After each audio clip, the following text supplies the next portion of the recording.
మరో బ్రేకింగ్ చూస్తున్నాం. హెచ్ఎండిఏ ప్రణాళిక విభాగం డైరెక్టర్ గా బాలకృష్ణ అక్రమాల చిట్టా విప్పుతున్నారు ఏసీబీ అధికారులు. హెచ్ఎండిఏ ప్రణాళిక విభాగం డైరెక్టర్ గా ఉంటూనే మున్సిపల్ శాఖలో బాలకృష్ణ చక్రం తిప్పినట్లు గుర్తించారు. హెచ్ఎండిఏ నుంచి అనుమతుల పత్రాలను మున్సిపల్ శాఖకు బాలకృష్ణ పంపించినట్లు తెలుస్తోంది.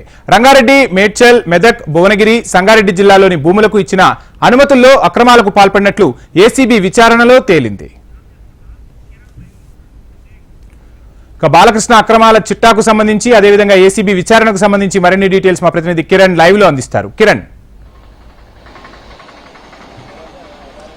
వంశీ, మనం ఇక్కడ చూసినట్లయితే ఏసీబీ అధికారులు ఇప్పటికే ఉదయం నుంచి కూడా హెచ్ఎండిఏ డైరెక్టర్, మాజీ డైరెక్టర్ని విచారిస్తున్నారు. మరి అందులో భాగంగా తన అవినీతి ఆరోపణలను పూర్తి స్థాయిలో వివరాలు అయితే సేకరించే ప్రయత్నాలు అయితే చేస్తున్నారు. అతని ఆస్తి సంబంధించిన కావచ్చు, భూమి అక్రమ లావాదేవీలు కావచ్చు, ఇంకా ఈ ఆస్తులు ఎక్కడి నుంచి వచ్చాయి ఏంటనే విషయంపై కూడా పూర్తి సమాచారం అయితే సేకరిస్తున్నారు. దానిలో భాగంగా తను హెచ్ఎండిఏ డైరెక్టర్ గా ఉంటూ మరోపక్క ఎంఏయుడికి కూడా సమన్వయంగా డైరెక్టర్ గా ఉన్నాడు. అందులో భాగంగానే తను ఇక్కడ ఫస్ట్ పర్మిషన్స్ కి అప్లై చేసిన వాళ్ళని అప్రూవల్ చేసి ఎంఏయుడికి పంపించడం, దాని తర్వాత దాన్ని అప్రూవల్ చేసి జీవోలో రిలీజ్ చేయడం కూడా ప్రతి ఒక్కటి కూడా తన అండర్ లోనే జరిగింది అంటూ కూడా అధికారులు అయితే గుర్తించారు. మరి అందులో భాగంగానే ఏసీబీ అధికారులు విచారణలో భాగంగా పూర్తి వివరాలు అయితే సేకరిస్తున్నారు.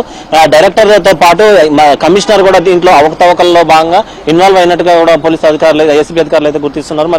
మరోపక్క కేటీఆర్ కూడా దీంట్లో భాగంగా అంటే పర్మిషన్ల విషయంలో ప్రత్యేకంగా కేటీఆర్ కూడా ఇన్వాల్వ్మెంట్ అయి ఉన్నాడు. దానిలో భాగంగా ప్రతి ఒక్క పర్మిషన్ కూడా కేటీఆర్ అనుసంధానంలోనే జరిగింది. కేటీఆర్ సైన్ చేస్తే కానీ మిగతా సంతకాలన్నీ కూడా డైరెక్టర్ కావచ్చు, ఇటు కమిషనర్ కావచ్చు సంతకాలు చేయరు అంటూ కూడా ప్రత్యేకంగా ఇక్కడ డైరెక్టర్ బాలకృష్ణ అయితే ఏసీబీకి అయితే విన్నవిస్తున్న పరిస్థితి అయితే కనిపిస్తుంది. మరి అందులో భాగంగా ఇంకా హేమీలు చాలా పేర్లు వెలుగులోకి వచ్చే అవకాశాలు ఉన్నాయి.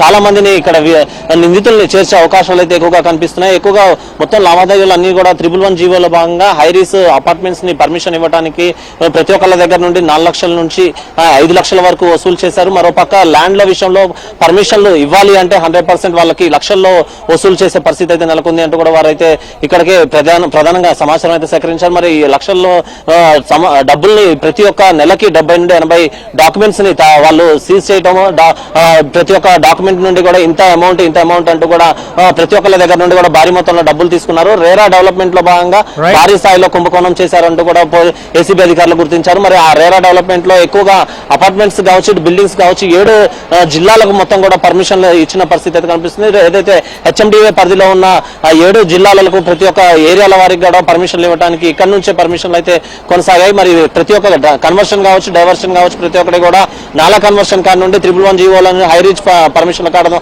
ప్రతి ఒక్క దాంట్లో కూడా కుంభకోణం చేశారు అంటూ కూడా ఏసీబీ అధికారులు అయితే గుర్తించారు. ఈ డబ్బులన్నింటినీ కూడా ఎక్కడి నుంచి ఎలా తీసుకున్నారు ఏంటనే విషయంపై కూడా సమాచారం సేకరిస్తున్నారు.